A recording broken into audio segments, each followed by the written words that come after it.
대선 주자 움직임 알아보겠습니다. 주말을 앞두고 민주당 이재명 대선 후보는 인천으로 지역 행보에 돌입하면서 바닥 민심 다지기에 나섰습니다.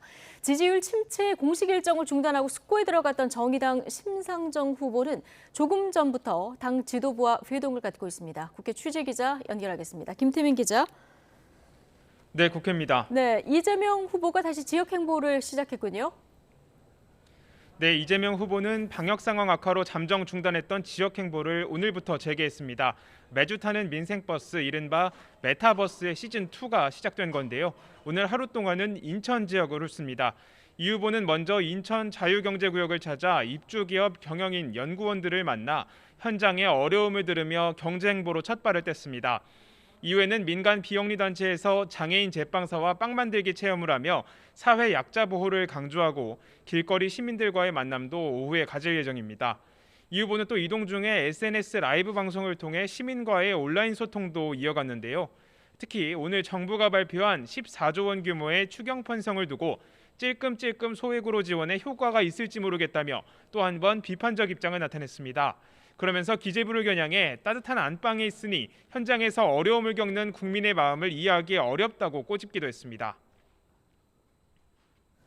네, 이런 가운데 민주당은 변호사비 대납 의혹 제보자 사망에 대한 야당 공세에 강하게 또 맞대응하고 있죠.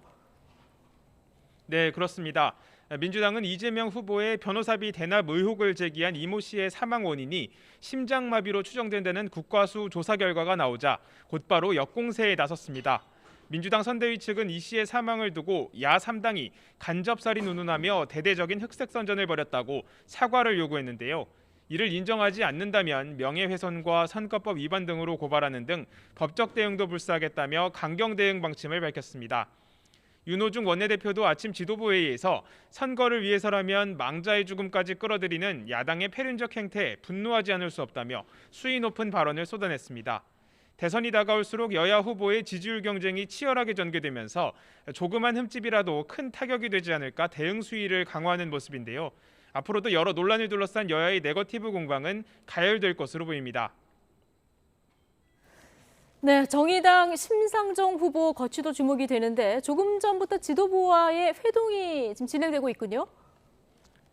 네, 그렇습니다. 지지율 침체의 공식 일정을 모두 중단하고 숙고에 들어갔던 심상정 후보.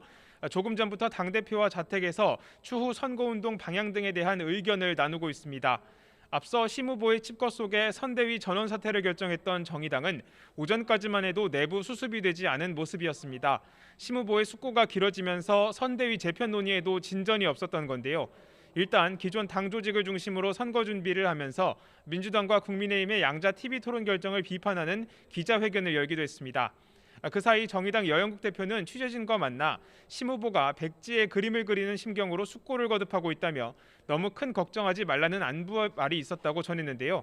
두 사람의 만남이 오늘 전격적으로 이뤄진 것으로 보아 심 후보가 선거운동 변화를 위한 중대 결심을 내린 것으로 관측됩니다. 이에 따라 심 후보가 어떤 쇄신 카드를 꺼내들지 관심이 모이고 있습니다. 국민의당 안철수 후보는 오늘 오후 한의사협회 방문에 이어 방송 출연을 이어가는데요. 오전에는 정신건강 국가책임제를 도입하겠다며 민생 공약을 발표하기도 했습니다. 단일화 논의와 관련해서는 안 후보와 국민의힘 모두 고려하지 않고 있다고 선을 그으며 논의를 미뤘습니다. 지금까지 국회에서 YTN 김태민입니다.